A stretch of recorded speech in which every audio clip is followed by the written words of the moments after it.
Let's talk products named M8. Okay. I don't know. All of them? Yep. All List of them them all right now. It's funny because I just thought of this. There's other products. There's the HTC One M8. Mm-hmm. I really like that phone. There's also Ari makes the lights that we've used all over the studio, and one of the really big bright HMIs. They have like the M4 and the M5 and the M6. We have an M8. Yeah, it's and then basically like, the sun. Yeah, there's like an M20 and an M40, and they're gigantic. But we have an M8. But the M8 that we don't have is the one that Samsung just announced. There's a new monitor. They've had their M series displays for a while. It's called the, let's just look up the name real quick. It's called the 4K Smart Monitor with streaming TV and slim fit camera included blue. But the point of bringing this one up is this monitor is bait. This monitor is bait. It's bait to compare it to the studio display, even though it's a very different display. It's fascinating. Like, you just look at it and you can't think that this doesn't look exactly like the studio display / iMac. Yeah, like, okay, here's how I'd describe it. This is how you're going to talk about it if you are going to compare it to the studio display. Mm-hmm. This is a slim bezeled 32-inch 4K monitor with a stand that looks just like an iMac. Yeah. Like exactly like an iMac. It's a 4K resolution. It has a built-in set of speakers. Mm-hmm. It has a webcam at the top with face tracking and auto framing to follow your face around a frame. And it has a chip built in so it can do smart TV features. And it's $729. We should have started this segment with just listing it off, and then everyone would be picturing the studio display. And then you would say it has Bixby, and then everyone would realize it's not. It has Bixby. It has Bixby. Do you think it has a Bixby button? I hope not. I hope not too. No way. But yeah, it is like, if you're trying to picture what this looks like because you haven't seen it yet, imagine the easy. studio display, the stand exactly with the colors of the iMac. Yep. And then like a little like periscope pointing over the top because the webcam's not built into the bezel. It's literally like clipped Pops onto out. the back, right? Yeah, it pops out over the top. But in reality, this is a very different display than the studio display. Oh, yeah. The studio display, obviously we've talked about it at length on this podcast, but just a quick refresher, it's a 5K display made by Apple, built-in ultra-wide webcam with face tracking called Center Stage, built-in speakers, and of course this metal body, this $400 extra height adjustable stand, and it costs $1,600 starting. 500 nits, 5K, that's one of the more like niche specs about it. This display being $730, it's funny. Some people look at it and go, see, why would I ever buy a studio display when I can get this, which is basically the same thing and works perfectly with my PC and is bigger for $700 less. Almost half the price, yeah. Less, $900 less dollars. Yeah. Why would I get the studio display? The other half are going, how on earth are you comparing this crappy 4K like low brightness monitor to the studio display? They are nothing alike.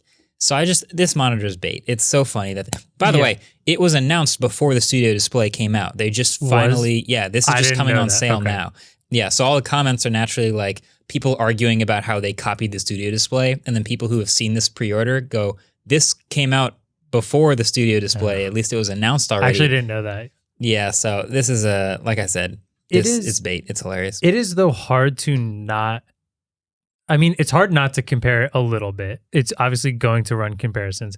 The thing to me is the colors are like almost the exact iMac colors. So like to me, this almost felt more like a monitor trying to replicate the iMac, the like regular iMac, the colorful one. Yeah. That is just a monitor instead, but it does have speakers and a webcam. There's also like, to me, and maybe I'm getting ahead of us a little here with it, the smart TV feature aspect of it feels kind of weird. And I know you and Adam disagreed with me on this. I don't know why it has smart TV capabilities. It has an IR sensor at the bottom that I think looks really bad. It kind of looks like an SD card slot, but it's not. And then to me, a smart TV is just like a way that your TV can have the internet, but this is a monitor, so it's probably already connected to the internet, and therefore I feel like it kind of already is a smart TV. Easy. People double up their TV and their monitor. They use it as a monitor at their desk, and then they walk across their apartment and lie down on the couch and use the remote to use it as a TV. I'm just trying. Yeah, I don't know. I am someone who has been like the laziest dorm room or like college apartment liver before, and I've never been in this position where I've like used my computer monitor as a TV. Actually, I think I did do this. I mean, I didn't really watch much TV, but I would full screen like a long 30-minute YouTube video and like, sit 15 feet away on my bed instead of on the chair, which is like how I watch a movie. So if you have a couch, though, that means your couch is pointing at your desk. Well, I didn't have a couch in that room. You didn't have a couch. So yeah, there was a separate room with a couch, but yeah, in this case, it was like kind of nice that I could have the smart TV UI. It is 32 inches, which is nice. Yeah. I guess it like could do that in a dorm room if you just have a bed and your desk.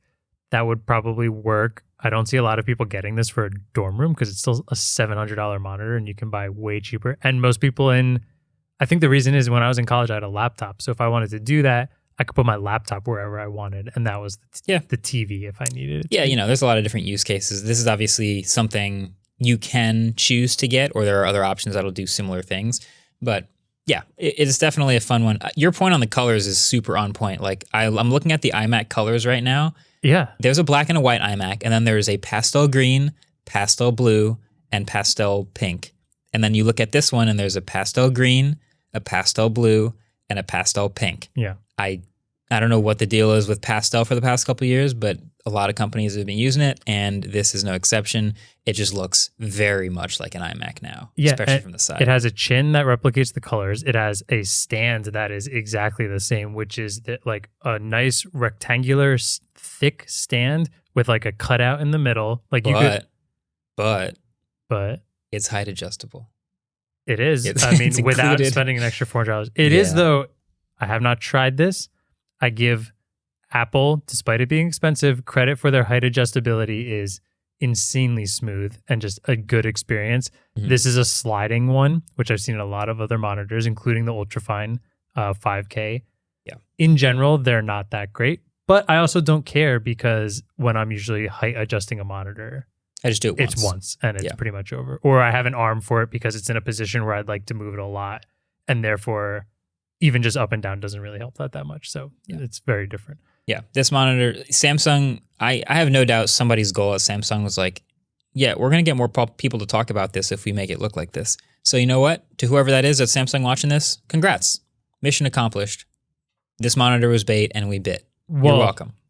You're welcome. And the whole release aspect of it, though, was perfectly built whether they meant to do it or not, because it looks like it was probably copying more along of the iMac. And when I say copying, if you look back at the M7, it looks nothing like this. Yeah, very different. Funnily enough, it looked more like the LG Ultrafine. It looked like a normal monitor. Yeah, it looked totally normal. This is completely different from what the previous model was, and it looks way more like an iMac. The fact that the studio monitor came out before this and then this came out right after probably increased the hype on this, because now it's getting compared to the most talked about computer monitor in the tech world right now. That's funny. Yeah. So I doubt you tried to do this on purpose, Samsung, but you nailed it. Well played. Yeah, well played. Do you think we're going to give it a shot? Should I get one, you're saying?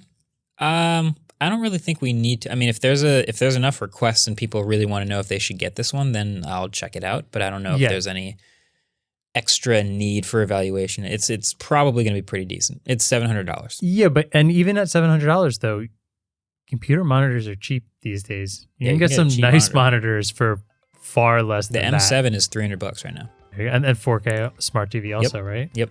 You just don't get it to pretend it's an iMac. Big selling point. All right, thanks for watching this clip.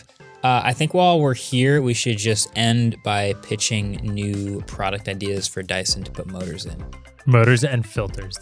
I guess it doesn't need a filter, but they seem to do those pretty well. They do great vacuum. I was actually personally hoping they would do a camera, because cameras that are high-end need fans, and so they should build an entire camera because they make the motor. Cooled fan? I mean, the R6 could use that, right? Yeah, the Dyson R7. I would definitely an air purified shoe, because my feet smell terrible, if I'm being honest. And it creates like a little pressurized cocoon of air around your foot. Yeah, and filters out all the odor. But also then you step in mud and it just blows mud on people everywhere. That's perfect. That sounds sick too, if I'm being honest. I'm waiting for the Dyson shoes. Yeah, give us some good Dyson inventions in the comments. After you can only comment if you hit the subscribe button though, and the like button. and drop it.